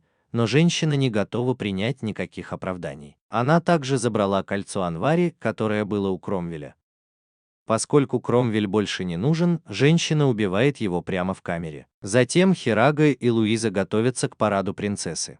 Луиза достает очки в рубиновой оправе и протягивает их Хираге. Хирага удивляется, зачем ему очки, и если у него нет проблем со зрением. Луиза не говорит, зачем они нужны, и просто велит ему надеть их. Он надевает очки и понимает, что не может их снять. Когда они выходят из общежития, они встречают Сиесту, и Хирага подходит к ней поговорить. Разговаривая с ней, он смотрит на Сиесту. Рубины на очках начинают быстро мигать. Луиза подходит к нему и говорит, что очки – это магический предмет. Каждый раз, когда Хирага смотрит на девушку, кроме Луизы, с вожделением, рубины на очках начинают светиться. Так Луиза узнает, когда Хирага смотрит на других девушек. Луиза достает свою волшебную палочку и, как обычно, бьет Хирагу. Это вызывает громкий взрыв, который сотрясает школу. Это уже не новость. Они с Луизой уже привыкли, что она избивает Хирагу. В тот день Хирага и Луиза приходят на плац, но Хирага сам не свой. Луиза сильно разозлилась на Хирагу за то, что он пялился на почти всех проходящих мимо девушек. Она велела Хираге закрыть глаза и не открывать их. Вскоре после этого мимо проезжает принцесса в своей карете. Луиза хочет посмотреть, как выглядит Генриетта, и велит Хираге открыть глаза. Он открывает, и очки снова начинают светиться. Луиза злится и стреляет в Хирагу из своей волшебной палочки. Происходит еще один взрыв, и стражники тут же окружают их. Их считают преступниками, но Хирагу ловят одного и бросают в камеру. Луиза пытается объяснить капитану мушкетеров Агнес, что она виновата в случившемся, но ей все равно. Хирага просыпается в камере и обнаруживает, что очки разбиты, и теперь он может их снять. Через несколько минут Хирагу удивляет Генриетта, которая заходит в комнату. Она говорит Хираге, что хочет попросить его об одолжении. Она говорит Хираге, что хочет, чтобы он поделился своей силой с королевством. Она хочет, чтобы Хирага и Луиза работали вместе под прикрытием, чтобы помочь победить врагов королевства. У них обоих есть огромная сила, и она нужна Генриетте, чтобы защитить королевство. Она добавляет, что в королевстве есть враги, и она может доверять только нескольким людям. Хирага и Луиза – одни из этих людей. Затем она сообщает Хираге о смерти Кромвеля. Это доказывает, что в королевстве есть предатели. Только люди, знакомые с этой клеткой, могли проникнуть туда и навредить Кромвелю. Принцесса хочет, чтобы Хирага и Луиза пока остались в академии. После разговора с ним Генриетта просит Агнес привести Луизу в комнату. Хирага боится, что Луиза снова его побьет, но она удивляет его и бросается ему на шею. Она скучала по нему и плачет, говоря об этом. Хирага притягивает ее к себе и гладит по голове. По дороге в академию Луиза достает книгу, которую ей дала Генриетта. Книга называется «Книга заклинаний». Она открывает книгу, но там ничего не написано. Когда они возвращаются в академию, Агнес сообщает им, что слова Генриетты будут переданы им через одного из мушкетеров. Их кодовое имя будет 0. Войдя в комнату, Луиза достает хлыст и начинает наказывать Хирагу за то, что он смотрел на Генриетту с вожделением. Это продолжается до следующего утра. Рано утром Агнес вбегает в комнату и сообщает, что Генриетту похитили. В воспоминаниях Генриетта и принц Уэльский клянутся друг другу в любви на Лагорианском озере. Похоже, они были тайными любовниками. Они любили друг друга так сильно, что им пришлось дать клятву. Генриетта сидит в своей комнате и вспоминает об этом, когда слышит голос Уэлла. Она выглядывает в окно и видит, что Уэлл стоит снаружи. Она удивлена. Уэлл уверяет ее, что это он с ней разговаривает, а человек, который умер, был его двойником. Генриетта открывает окно и прыгает в объятия Уэльса. Она так соскучилась по своему возлюбленному. Уэльс говорит ей, что им нужно срочно уходить. Он хочет вернуться в Альбион, даже если это опасно. Он утверждает, что это его долг как принца. Луиза, которая все еще находится в своей комнате в общежитии, потрясена новостью об исчезновении Генриетты. Агнес сообщает ей, что похититель направляется к озеру Дориан. Им нужно как можно скорее отправиться в путь, чтобы успеть догнать его. Агнес держит эту информацию в секрете. Она хочет, чтобы Луиза и Хирага помогли ей в спасательной операции. Передав всю необходимую информацию, Агнес садится на лошадь и уезжает. Хирага готовит истребитель, чтобы помочь в погоне. Колберт говорит ему, что самолет не полностью готов к полету, потому что он все еще на ремонте, но Хираге он нужен немедленно. Хирага и Луиза садятся в самолет, и ему удается взлететь. Когда они улетают, Табита видит их и понимает, что они, вероятно, улетают из-за какой-то чрезвычайной ситуации. Она призывает своего фамильяра Сильфиду. Они с Кирчи садятся на Сильфиду и следуют за самолетом. Хирага и Луиза задаются вопросом, кто мог похитить королеву. Они подозревают, что это мог быть шпион, о котором говорила Генриетта. Еще одна проблема – пропавшее кольцо Эйвери. Луиза рассказывает, что кольцо обладает силой даровать мертвым ложную жизнь. Человек, у которого есть это кольцо, сможет управлять мертвыми, которым он или она даровали ложную жизнь. Самолет начинает барахлить, потому что он еще не полностью отремонтирован. Тем временем Агнес и отряд мушкетеров преследуют Генриетту в Уэльсе. Между ними завязывается драка, и Уэльс не сдерживается, нападая на рыцарей, которые их преследуют. Генриетта потрясена этим. Она напоминает Уэльсу, что он нападает на ее отряд. Уэльс утверждает, что делает это, чтобы помешать им встать на пути их любви. Он хочет, чтобы они как можно скорее добрались до озера. У него там есть корабль, на котором они смогут добраться до Альбиона. У истребителя полностью выходит из строя двигатель, и он начинает падать. Табита появляется как раз вовремя, чтобы спасти самолет от крушения с помощью своей силы ветра. Луизе трудно сказать спасибо, и она даже ругает Кирчи за то, что он последовал за ней в Хираге. Если бы не Кирчи и Табита, вы бы точно погибли. Теперь они видят под собой Генриетту. Они потрясены, увидев принца Уэльса. Говорят, он должен быть мертв.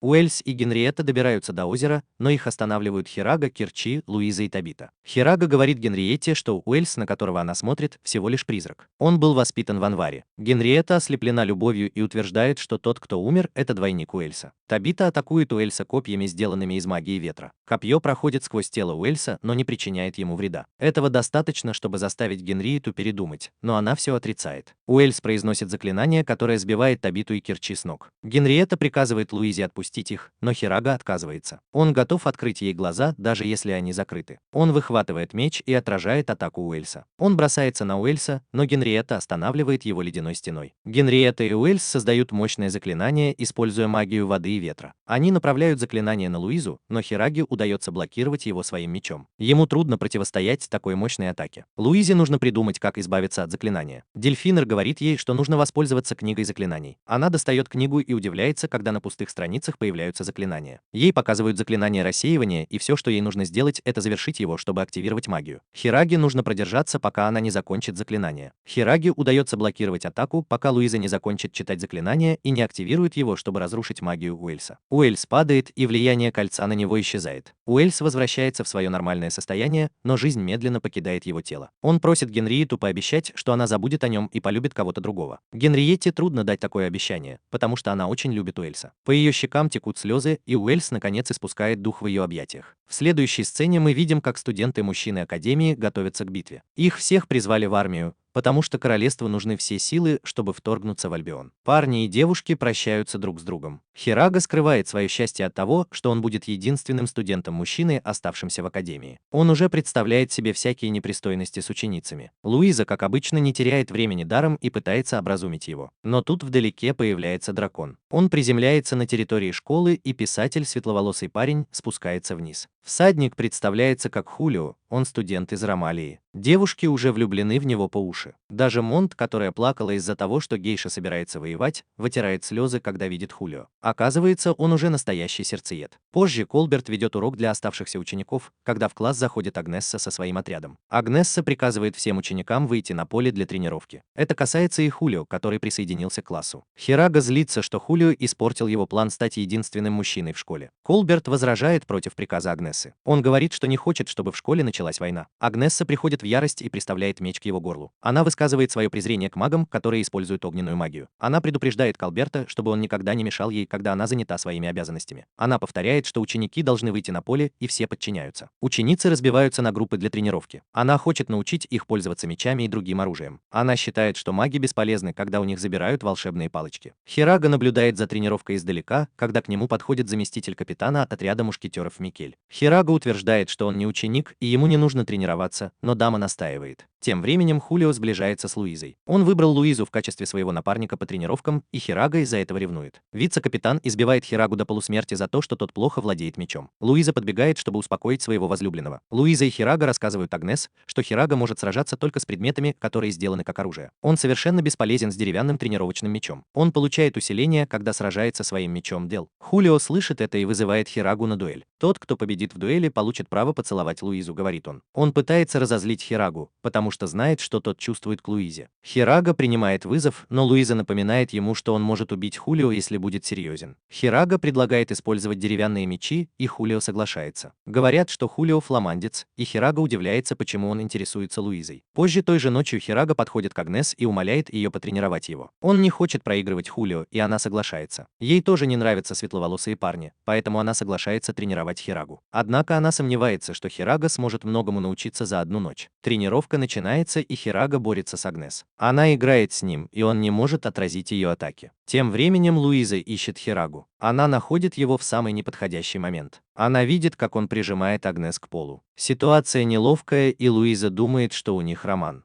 Она, как обычно, надирает Хираге задницу. Тем не менее, Хирага кое-чему научился на тренировке. На следующий день Хирага и Хулио встречаются на поле для дуэли. Бой начинается, и Хирага первым нападает на Хулио. Большинство девушек болеют за Хирагу, потому что не хотят, чтобы победил Хулио, и тогда он не поцелует Луизу. Пока продолжается бой, Хирага уже тяжело дышит от усталости. Луиза спрашивает Делла, есть ли у Хираги шанс на победу, и тот отвечает, что нет. Дел знает, что Хулио мастерски владеет мечом, и у Хираги нет ни единого шанса. Хирага пытается проникнуть в мысли Хулио, чтобы найти брешь и победить его, но Хулио видит его насквозь и не поддается на уловку. Хулио бросается на Хирагу с последним ударом, но тот каким-то образом умудряется проиграть, и Хирага побеждает в дуэли. Теперь Хираге пора поцеловать Луизу, но он отказывается. Он недоволен своей победой. Он утверждает, что Хулио просто играл с ним и намеренно проиграл. Луиза ругает его за то, что он отказался поцеловать ее на глазах у всех. В этот момент заместитель капитана сообщает, что их присутствие необходимо. Они идут в комнату, где должна состояться встреча. Они удивлены, увидев там Генриету. Они еще больше шокированы, когда видят в комнате Хулио. Генриетта говорит им, что Хулио прислал Папа Римский из Ромелии, потому что он тоже пытается не допустить объединения Альбиона с другими странами. Очевидно, Хулио теперь их товарищ по команде и должен помочь Генриетте и Трайстану победить Альбион. Генриетта говорит троице, что они ее единственная надежда. Она также добавляет, что не хочет подвергать школу опасности из-за войны. Но у нее нет выбора. Сейчас в Альбионе страной управляет секретарь Кромвеля Шеффилд. Она использует кольцо, чтобы заставить граждан и военных подчиняться ее желаниям. Однажды утром Луиза просыпается и видит у себя в комнате свою старшую сестру Элеонору. Элеонора не дает ей опомниться и тащит ее за ухо из комнаты. Она говорит, что Луизе пора уезжать из школы. Луиза берет с собой Хирагу. Элеонора видит Сиесту на школьном дворе и тоже тащит ее за собой. Она хочет, чтобы Сиеста помогла им добраться до дома. Луиза и ее сестра садятся в одну карету, а Хирага и Сиеста в другую. Луиза не может оторвать от них взгляд. Она следит за каждым их движением, чтобы убедиться, что они ничего не делают вместе. Элеонора говорит Луизе, что тащит ее домой, чтобы найти ей жениха. Она не хочет, чтобы Луиза снова училась магии. Она считает, что Луиза зря тратит время в академии. Похоже, что все в семье агрессивны, но Элеонора хуже всех. Она выкручивает Луизе ухо при каждом удобном случае. Вскоре они приезжают в особняк Луизы. Хирага наконец понимает, что Луиза из очень богатой семьи. Луизу встречает ее сестра Катя. Катя кажется спокойной и не агрессивной, как остальные. Пока семья ужинает, Элеонора просит их мать не разрешать Луизе возвращаться в академию. Она считает, что найти жениха – это самое важное, что должно быть у Луизы. Луиза утверждает, что Илон должен жениться раньше нее, но Илону это безразлично. Их мать говорит девочкам, что завтра их отец вернется домой и его решение будет окончательным. Им нужно подождать, что скажет отец. Той ночью Хирага беспокоится о том, что услышал в столовой. Он не может поверить, что они собираются найти Луизе жениха. С другой стороны, Сиота думает о Хираге. Она не хочет проиграть Луизе. Она принимает решение и встает с кровати, чтобы пойти в комнату Хираги. Позже Катлия замечает, что Луиза беспокоится о Хираге. Очевидно, что они влюблены друг в друга. Она говорит Луизе пойти в комнату Хираги и провести ночь с тем, кого она любит. Луиза заходит в комнату и забирается под одеяло. Она целует того, кто лежит под одеялом, и уже готова перейти на следующий уровень, но вдруг понимает, что у того, кого она обнимает, есть грудь. Она откидывает одеяло и видит, что это Сиота. Сиота тоже в шоке, увидев Луизу, и лжет, что Хирага велел ей прийти к нему в комнату той ночью. Тем временем Хирага ищет комнату Луизы. Он случайно заходит в комнату не того человека. Он заходит в комнату Илона. Сначала Илон обнимает его, потому что она спит, а в комнате темно. Хирага тоже не знает, что он не в комнате Луизы. В итоге он получает по заслугам, когда Илон понимает, что Хирага – это тот, кого она обнимала. Луиза возвращается в свою комнату со слезами на глазах. Ее сестру заставили укладывать ее спать. На следующий день приехал их отец и объявил о своем решении. Он хотел, чтобы Луиза вышла замуж. Они должны были найти ей подходящего жениха. Луиза пыталась возражать, но ничего не могла поделать. Ее мать подозревала, что она влюблена, но Луиза не могла рассказать об этом, потому что Хирага был простолюдином, и у нее не было шансов быть с ним. Луиза убежала, плача. Хирага был в своей комнате, когда Кэтлия постучала в дверь. Она рассказала ему о Луизе. Она знала, что они влюблены друг в друга. Она также знала, что Хирага потеряет Луизу, если не поторопится. Она сказала Хираге, что Луиза во дворе, и он должен пойти и встретиться с ней там. Она любила прятаться в лодке, когда что-то случалось. Кэтлия сказала Хираге, что приготовила для них карету. Он должен был забрать Луизу и сбежать, пока не стало слишком поздно. Хирага нашел Луизу плачущей в лодке. Она была расстроена тем, что Хирага предпочел Сьюзу. Он убрал простыню с ее лица, и она увидела, что она плачет. Хирага сказал, что они должны уйти, но она отказалась. Она разозлилась на Хирагу за то, что он позвал Сьюзу. Они начали спорить, и Хирага признался, что любит Луизу. Он сказал, что рискует жизнью, потому что любит ее. Он застрял в том мире, потому что любит ее. Лицо Луизы покраснело, когда она все это услышала. Луиза была очень счастлива, когда Хирага признался ей в любви. Она разрешает ему себя поцеловать. Он притягивает ее к себе и страстно целует. Они продолжают целоваться, пока лодка плывет к другому берегу. Наконец лодка причаливает, и они с ужасом видят, что отец Луизы, ее мать и старшая сестра смотрят на них в полном шоке. Отец Луизы приказывает обезглавить Хирагу, но Хирага выхватывает меч. Он хватает Луизу и убегает. Сиеста и карета ждут их на другой стороне моста. Мост начинает опускаться, но Катлия использует свою магию, чтобы остановить это, и дает влюбленным шанс сбежать. Они садятся в карету и уезжают. Пока они убегают, Сиеста думает, что не откажется от Хираги. Она уверена, что в конце концов Хирага выберет ее. В следующей сцене девушки, как обычно, тренируются в военном деле, когда приходит Агнес и сообщает, что у них будет урок практической магии. Чтобы это устроить, они обратились за помощью к преподавателю из Национальной академии магии. Преподаватель приходит, и Луиза с удивлением узнает, что это ее сестра Элон. После знакомства Элон уводит Луизу в свою комнату. Она говорит, что Генриетта лично попросила ее помочь в обучении студентов из-за войны. Она также помешала ей и ее отцу прийти в школу и забрать Луизу домой.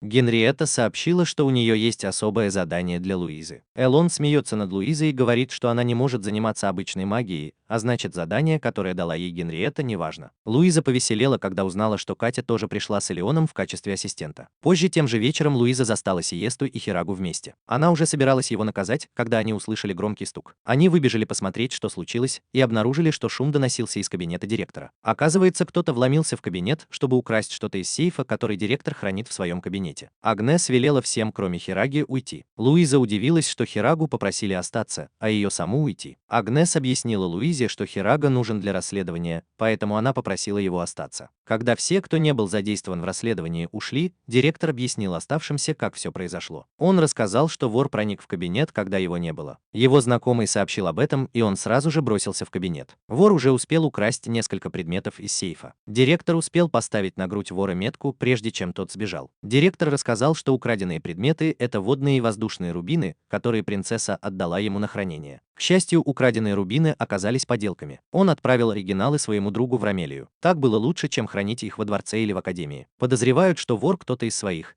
потому что не было никаких следов проникновения или побега из школы. Агнес хочет, чтобы Хулио и Хирага помогли в расследовании. Хирага спрашивает, почему Луизу не допускают к расследованию. Агнес отвечает, что все маги сейчас под подозрением. Сестры Луизы тоже под подозрением, потому что вор использовал магию Земли. Еще ходят слухи, что герцог Валиер, отец Луизы, ненавидит принцессу, и это может быть причиной, по которой он поручил дочерям это задание. Агнес говорит Хираге, что они с Джулио проверят учениц, а Хирага и Мишель займутся Элеон и Калеей. У вора на груди печать, поэтому нужно проверить грудь подозреваемых. Хирага и Мишель сразу же берутся за дело. Мишель говорит Хираге проверить сестер, а сама займется остальными учителями. Хирага пробирается в комнату Элеон, и ему удается расстегнуть ее рубашку, чтобы проверить, есть ли там печать или нет. Он убеждается, что печати нет. К несчастью для него, Элеон просыпается и застает его за этим. Она избивает его. После этого Хирага идет в комнату Кати. Катя уже проснулась, когда он приходит. Прежде чем он успевает объяснить, зачем пришел, в комнату врывается Луиза. Она искала Хирагу. Она думает, что Хирага хочет сделать что-то неприличное с ее сестрой и уводит его. Она тащит его в свою комнату и говорит ему раздеться. Она уже купила новую плеть и готова ее использовать. Она уже собирается приступить к делу, когда они слышат еще один взрыв. Они выбегают на улицу, чтобы проверить. Оказывается, взрыв произошел в комнате Калии. Она говорит Агнес и следователям, что вор проник в ее комнату, обжег ее в области груди и убежал. Ее история звучит подозрительно, и Джулио утверждает, что она специально обожгла себя, чтобы снять печать. Луиза пытается защитить свою сестру, утверждая, что она не виновата. Мишель тоже появляется и говорит, что только что нашла фальшивые рубины в сене. Теперь все подозрения падают на Катю. Пока они спорят, Элеон входит в комнату и берет свечу, которой обожгли Кате грудь. На свече остался волос. Она говорит, что волос принадлежит либо Кате, либо вору. У нее есть зелье, которое вернет волос его владельцу. Она брызгает зельем на волос, и он прилипает к Мишель. Мишель начинает отрицать обвинение. Она говорит, что зелье не настоящее. Агнес просит ее расстегнуть рубашку и доказать, что она не виновата. Агнес добавляет, что рубины настоящие. Это оригинальные рубины, но они специально сказали, что они поддельные, чтобы преступник их выбросил. Мишель вынуждена расстегнуть рубашку, и оказывается, что она все-таки виновата. Она пытается напасть на Агнес, но Хирага ее останавливает. Агнес говорит, что всегда подозревала, что виновник кто-то из ее окружения. Мишель удается оттолкнуть Хирагу и сбежать через пролом в стене. Но Элеон создает голема, чтобы остановить ее. Она не сдается, и Агнес вынуждена выстрелить в нее. Наконец, она сдается, и ее арестовывают. Пока Мишель находится под стражей, Агнес расспрашивает ее о том, что она сделала. Она говорит, что всегда ненавидела королевскую семью из-за одного случая. Когда она была маленькой, ее отца обвинили в преступлении, и он покончил с собой. Ее мать тоже так поступила. Агнес утверждает, что это не повод ненавидеть королевскую семью. Она рассказывает, что ее родной город тоже был разрушен, когда она была маленькой, и она единственная, кто выжил. Но она не стала из-за этого переходить на темную сторону. Мишель рассказывает, что друг ее отца приютил ее, когда у нее больше никого не было. Она работает с этим так называемым другом отца. Агнес сразу понимает, о ком она говорит. Она слышала об этом деле раньше и знает, кто такой друг отца Мишель. Его зовут Лишман. Агнес интересуется этим человеком, потому что он тоже ее враг. После допроса Мишель Агнес идет к Генриетте с отчетом о расследовании. Агнес спрашивает, собирается ли королева арестовать Лишмана, который является председателем юридического отдела, и привлечь его к ответственности, но Генриетта отвечает, что нет. Королева говорит, что признание Мишель недостаточно, чтобы арестовать и привлечь к ответственности Лишмана. Нужны конкретные доказательства, чтобы обвинить его в измене. Агнес благодарна королеве за то, что она выбрала простолюдинку вроде нее и дала ей звание. Она поднялась выше, чем ожидала, и даже дала ей шанс отомстить своему врагу. Вскоре после этого Хирага и Луиза направляются в гостиницу Скарина. Королева велела им ждать ее в гостинице. У нее есть для них важное поручение. Прибыв в гостиницу, они узнают, что Скарин сейчас ставит пьесу, премьера которой состоится в театре. Он рад видеть их и сразу же берет их на работу. В тот вечер Луиза работает официанткой в гостинице, а Хирага занят на кухне. Вскоре приходит Хулио и просит позвать Луизу. Он хочет, чтобы Луиза обслужила его. Хирага уже ревнует, когда видит Хулио с Луизой, но ничего не может поделать. Хулио и Луиза садятся за стол, чтобы вместе выпить и поесть. Хирага выходит выбросить мусор. Он сталкивается с женщиной в капюшоне и извиняется за свою ошибку. Женщина снимает капюшон, и оказывается, что это королева. Королева затаскивает его в комнату и говорит, чтобы он не кричал. Хирага замечает солдат в округе. Королева говорит ему, что ей нужна его сила. Она хочет, чтобы Хирага был ее телохранителем в течение следующих нескольких часов. Генриетта работает под прикрытием, поэтому не может воспользоваться услугами своей королевской охраны. Она снимает одежду и переодевается в обычную, чтобы не выделяться. Тем временем Луиза замечает, что Хирага куда-то пропал. Хирага и Генриетта выходят выходят на улицу, но натыкаются на военный патруль. Они вынуждены притвориться парой, чтобы солдаты ничего не заподозрили. Тем временем Агнес добралась до поместья Лишмана. Она говорит Лишману, что королеву похитили и им нужна его помощь, чтобы закрыть границы и главные дороги. Агнес собирается уходить, но спрашивает Лишмана, знает ли он о деревне, которая сгорела 20 лет назад. Жители деревни были обвинены в протестантизме. Лишман признается, что был организатором той резни. Он утверждает, что это было оправдано, потому что жители деревни пытались свергнуть страну.